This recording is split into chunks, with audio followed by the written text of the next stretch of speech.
Hey, are you thinking of moving to Toronto, but maybe want to live just outside of Toronto? Then let's talk about Peel. Peel District might be right for you. I'm Sandrina Amato, and if this is your first time on this channel and you want to learn everything about what it's like to work, eat, sleep, live, play in Toronto, make sure you tap that subscribe button and click the bell so you're notified every time we upload a new video. And well, honestly, we get so many phone calls and emails and texts every day from people moving here. We just love to help. So if you're ever thinking about moving anywhere in the Toronto area, GTA, make sure you give us a call, shoot us an email, or hit the Calendly link below to book an appointment. Days, nights, weekends, got your back when moving to Toronto. Here's everything you need to know about Peel. Let's dive in.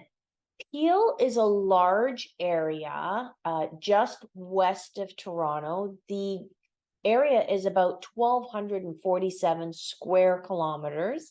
And it's part of the greater Toronto area, or what we call the GTA. Okay, get used to hearing that. So in Peel, the district includes some, very urban centers, very suburban centers, as well as rural landscapes. So it offers a real mix of environments, everything you could want, really. And it's self-contained. Like, you never have to leave Peel to get just about everything you want. So the three main sections of Peel are Mississauga, Brampton, and Caledon.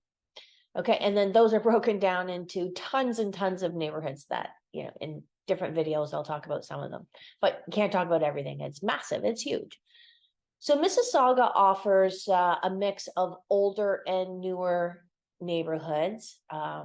Some areas have more traditional housing, and others feature more modern condos and single detached or semi-detached and townhomes. So you have a real mix. There's everything is available in Mississauga.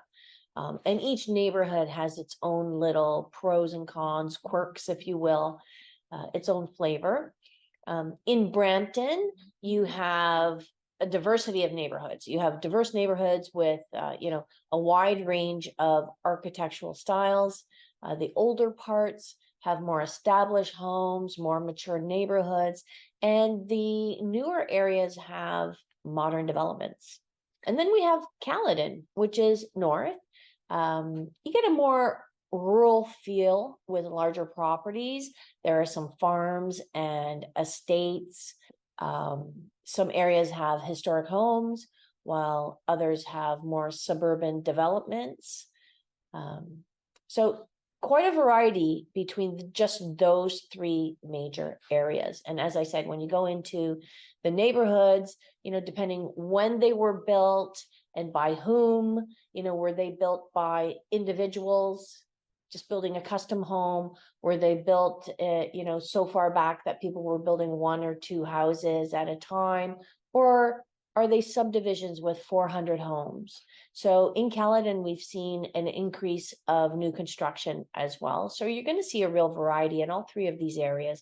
In their tons of, neighborhoods, variety of neighborhoods. You're going to get a variety of age of homes and new versus old, or maybe built in the 80s and 90s. And then you have the amenities to go with those. So in some of the newer areas, you have newer schools, newer rec centers, newer shopping plazas. So you have new chain stores or restaurants, and in certain places, you'll have, individually owned restaurants, as well as small boutique shops that are owned by an individual that are not necessarily countrywide or North America wide. There are 10 very interesting places I want to talk about in Mississauga, and this is by no means an exhaustive list.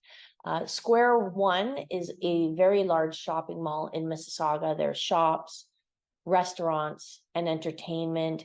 You have quite a variety of shops in the mall. You have high end, which would be like Holt Renfrew, and then you have more affordable stores. Really a great mix, and it's a really popular destination. It's a pretty big mall. Then you have Paramount Fine Food Center, which used to be called the Hershey Center.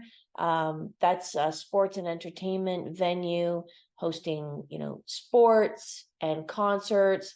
Maybe your kids' hockey practice and hockey games will be there. Then we have the Heart Lake Conservation Area, which is in Brampton, with hiking trails and picnic areas, and of course a lake. Then we have Chinguacousy Park, which is family friendly. It's located in Brampton. There's playgrounds, splash pad, and sports facilities. There's a petting zoo with pony rides and mini golf and carousel and train rides.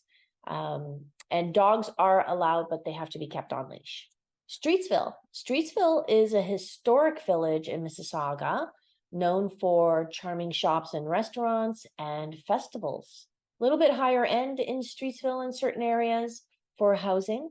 The Living Arts Center is a vibrant cultural hub in Mississauga, offering a diverse range of performing arts, visual arts, and educational experiences for the community. Port Credit is a waterfront area in Mississauga with a marina, tons of restaurants and scenic views. Great place to go for a walk, maybe grab an ice cream, grab a burger, sit down to a nice meal. Pearson International Airport is located in Mississauga, and it's a major airport, and it connects the GTA to the rest of the world. Bellefontaine Conservation Area is a beautiful scenic spot in Caledon that offers trails and waterfalls and beautiful views of nature. Meadowvale Conservation Area is a peaceful natural area in Mississauga with hiking trails, a lake, and great opportunities for photography and bird watching. As for transportation, Peel's well connected by roadways, including major highways like the 401, the 407, the 410, and the 403, which facilitate travel within the region and to Toronto. Public transportation options include buses and commuter rail services with connections to Toronto's transit, so the TTC. So you can go easily from Peel into Toronto and vice versa, which used to be quite a challenge, but they've gotten their act together, and it's a lot easier because a lot of people do that. They work in Toronto, live in Mississauga, or vice versa.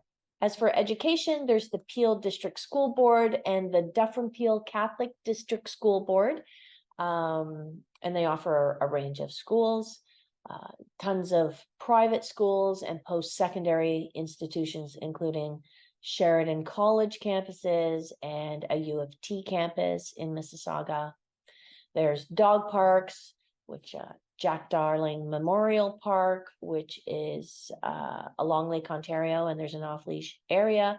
There's White Spruce Park in Brampton, off-leash and ample space for dogs to play. There's Lakeside Park, Mississauga's park, offering fenced off-leash area for dogs, and Tom Chater Memorial Park in Brampton, and the David Ramsey Outdoor Pool and Park in Mississauga. If you're getting ready to move in or around Toronto, please reach out to me with the information in the description below, and don't forget to like and subscribe to keep up to date with new videos. See ya!